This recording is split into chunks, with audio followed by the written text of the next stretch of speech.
It's June the 8th, 1982, and Argentine First Lieutenant Hector Pipi Sanchez is flying an A4 Skyhawk attack jet just meters above East Falkland Island. He and 3 other aircraft of Mesoflight are on a mission to hit British ships unloading troops at Bluff Cove. Their low altitude is keeping them invisible to British radar and fighter jets. Sanchez works hard to keep his aircraft from hitting the ground. The Skyhawks pop up over a rise, and Sanchez's front windshield suddenly lights up with a wall of tracer fire flying directly towards him from the gathering dusk. The British have prepared quickly and have already set up their anti-aircraft guns in the hills. Sanchez pulls on his control stick, jinking his Skyhawk from left to right. Bullets whiz past him, streaking by his canopy. He keeps scanning the sky, hoping that he can avoid colliding with the 3 other pilots in his flight, or with the ground. Then flipping open the cage on his control stick, he squeezes the trigger and fires 20mm cannons, trying desperately to suppress the incoming fire. He keeps rolling, flying so low that British infantrymen throw themselves to the ground to avoid his jet wash. It's then he hears a sickening noise as bullets thump into his aircraft. He wants to shout out that he's hit, but the Skyhawks are on strict radio silence. The 3 other Skyhawks surge ahead as he struggles to stay in control of this airplane. Then the gunfire falls away as the 4 planes exit the range of the British guns and burst out over the cliffs to the sea. Sanchez tests his controls. Everything seems fine. He breathes a heavy sigh of relief. And then he looks up to see 3 other Skyhawks pulling away from him. They've reached the final waypoint and have increased power to begin their attack run towards Bluff Cove. Sanchez scrambles to catch up and throws his aircraft into a turn as his friends are already diving down to wave-top height. To his right, he can see the burning wrecks of the British landing ships Sir Galahad and Sir Tristram, which Argentine strike aircraft destroyed earlier in the day. Then he hears his flight leader calling out over the radio. It's First Lieutenant Danilo Bolzán, and he spotted something. The small Royal Marine landing craft is nowhere near the size of Sir Galahad and Sir Tristram, but it still carries valuable vehicles and commandos. Sanchez reaches down to his control panel and arms the fuses on his 3 500-pound bombs. He stares through the gun sight and readies himself to attack. Everything is led up to this moment. High above, Royal Navy pilot David Morgan and his wingman David Smith are flying a combat air patrol in their Sea Harriers. As he flies, Morgan keeps watch on the Royal Marine landing craft. He scans the waters below and suddenly spots the Skyhawks. He counts 3 small triangles of brown and green camouflage zipping across the waves. A4's attacking the boat. Follow me down. Morgan rolls his aircraft over, diving down inverted. Next to him, Smith rolls his aircraft over and follows. Far ahead, and still thousands of feet below them, the lead pair of Skyhawks are almost on top of the landing craft. Morgan's Harrier is armed with new and improved AIM-9L sidewinders, but the Skyhawks are too far away for the short-range missiles. At the front of the Argentinians, First Lieutenant Bolzán lines up his target in the gun sight. He opens up with his 20mm cannon, blasting the landing craft with a stream of rounds. Then he sets his bomb release to ripple, priming all 3 of his bombs to drop with one press of the release button.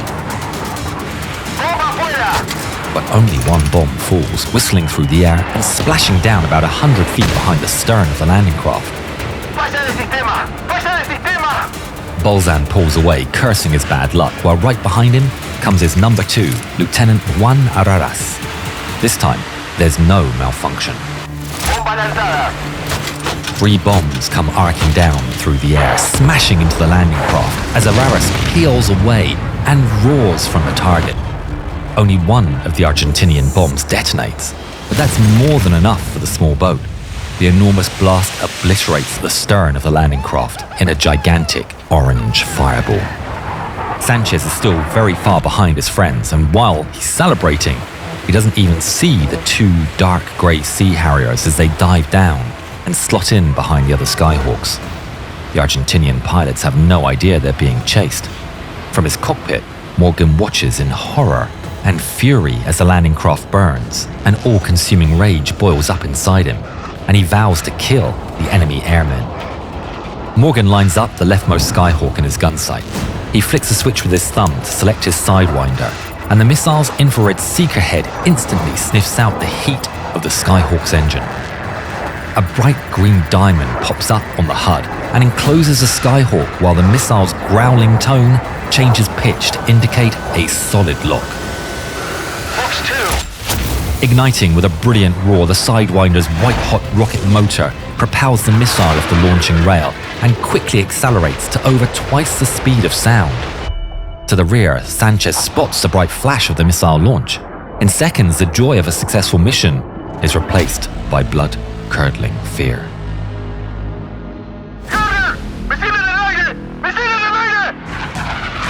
His warning is too late.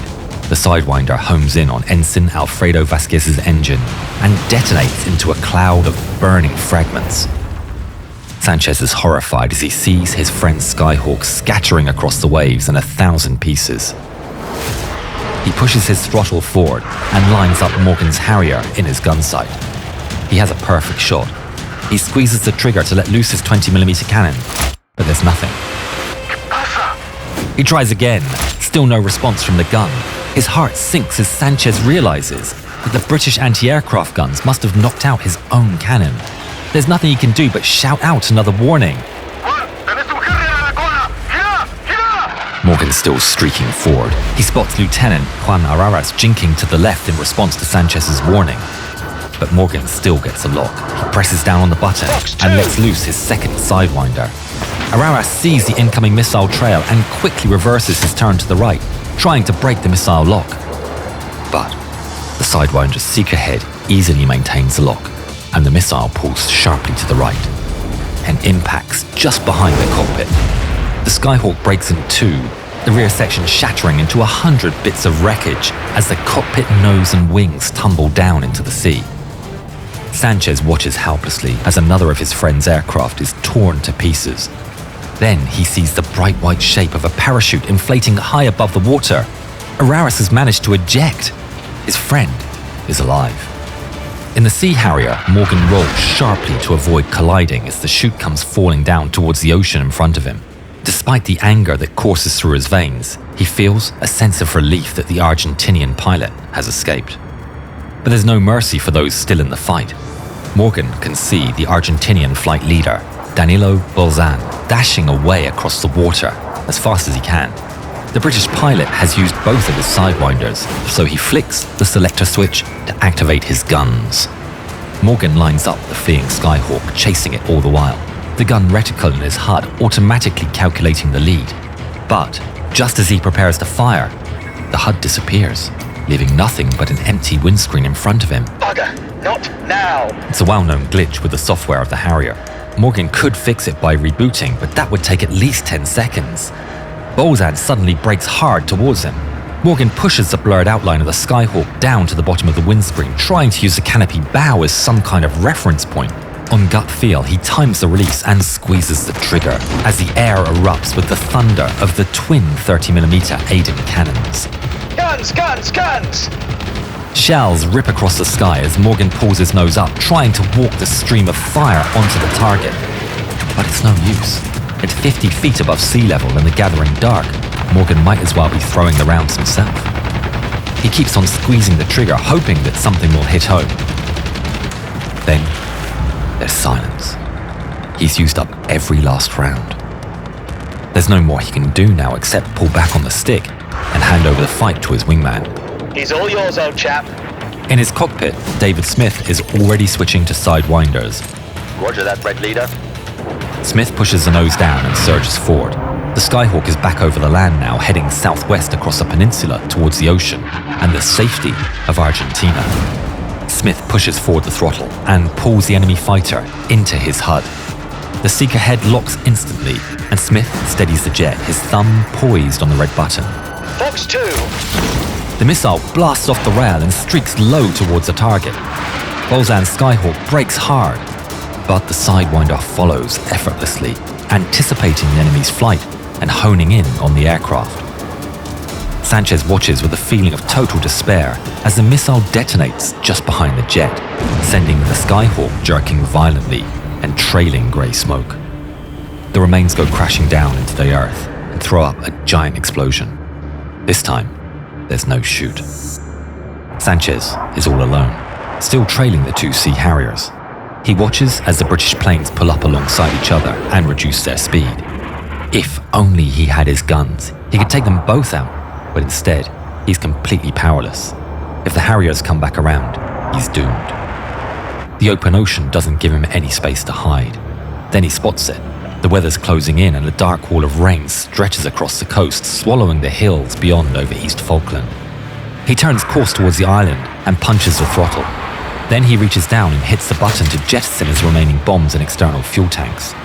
His Skyhawk surges forward. Flying into the rainstorm is dangerous, especially when he's just 50 feet off the ground with almost zero visibility in the dark of the evening. But Sanchez holds his course, pushing forward into the downpour. Up above, Morgan fiddles with his radar, trying to see if he can pick up any remaining contacts. But the Harrier's Blue Fox system is notoriously bad at tracking low-flying targets. Come on! All he gets are smudges of interference. He searches the skies and the wavetops for any sign of the Argentinian planes, but he doesn't see Sanchez as he disappears into the clouds. I don't see anything else out there, boss. Copy that. I'm bingo fuel anyway.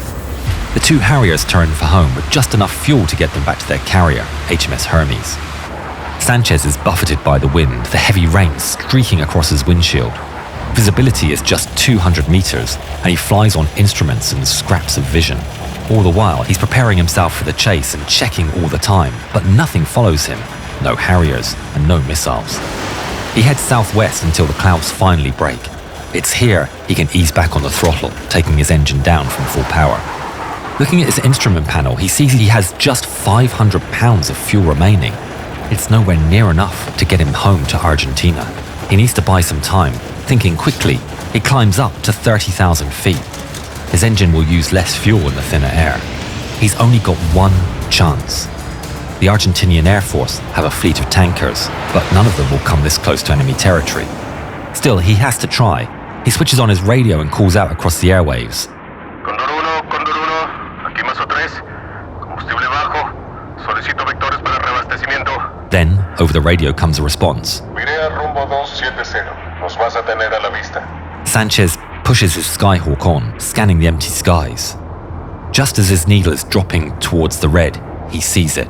In the distance, a heavy 4-engined KC-130 Hercules tanker starts to emerge from the gloom. Relief washes over him, but it's quickly replaced by a new problem. The Hercules is flying far below him, down in the thicker air. If he descends now, he'll burn through his remaining fuel before they can even start refueling. He switches on the radio, trying to keep his voice steady. Estás muy bajo, no puedo descender. Entendido, subimos a su nivel. Sanchez knows the risks the crew are taking. The higher they fly, the more chance they'll be spotted by the British. As the aircraft eases up towards his level, Sanchez eases his Skyhawk into position, inching closer to the trailing hose. The drogue basket sways around in the slipstream. His fuel gauge is already showing empty. There's no margin for error. He nudges the throttle forward and flicks his stick left and right. The Skyhawk's refueling probe extends from the nose, and he carefully lines it up with the basket. He pushes forward and the probe slots into the drogue with a sharp jolt. Contacto, transfiriendo combustible. Sanchez looks down at his instruments. His fuel needle still isn't moving. He taps the glass with his finger, willing it to rise, but there's still nothing. Está perdiendo combustible. Repito, está perdiendo combustible. Sanchez twists his head to the right and looks back along his wing. A thin white stream trails behind him as fuel vapor leaks from his plane and condenses in the cold air. The British guns must have torn through the tanks. For a moment, neither side says anything. There's no point wasting fuel on an aircraft that can't hold it. Sanchez waits for the order to disconnect. Instead, the tanker pilot makes a life-saving decision. Manténgase acoplado, lo llevamos a casa. Sanchez's eyes widen in disbelief. The Hercules brings a slow, deliberate turn back towards Argentina, dragging the crippled Skyhawk along behind it. Gradually, the Argentinian coastline comes into view.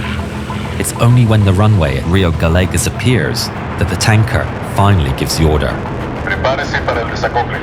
Sanchez steadies his jet. The probe slips out and the Skyhawk is free, but still dangerously low on fuel. There's no time to waste. He lowers the nose and begins his descent, lining up with the runway. His engine already sputters as he brings the power back, the last drops of fuel feeding into the system. The ground rushes up towards him. He's too fast and too high. Sanchez pulls her nose up, flaring the plane and bleeding off speed. The Skyhawk shakes as gravity pulls it down to earth. Then the wheels slam onto the runway. The plane bounces once, twice, then settles, rolling along the tarmac as Sanchez pulls back on the throttle and brings it to a stop. He looks up. The ground crew is already running towards him. Sanchez switches off his engine and raises his canopy.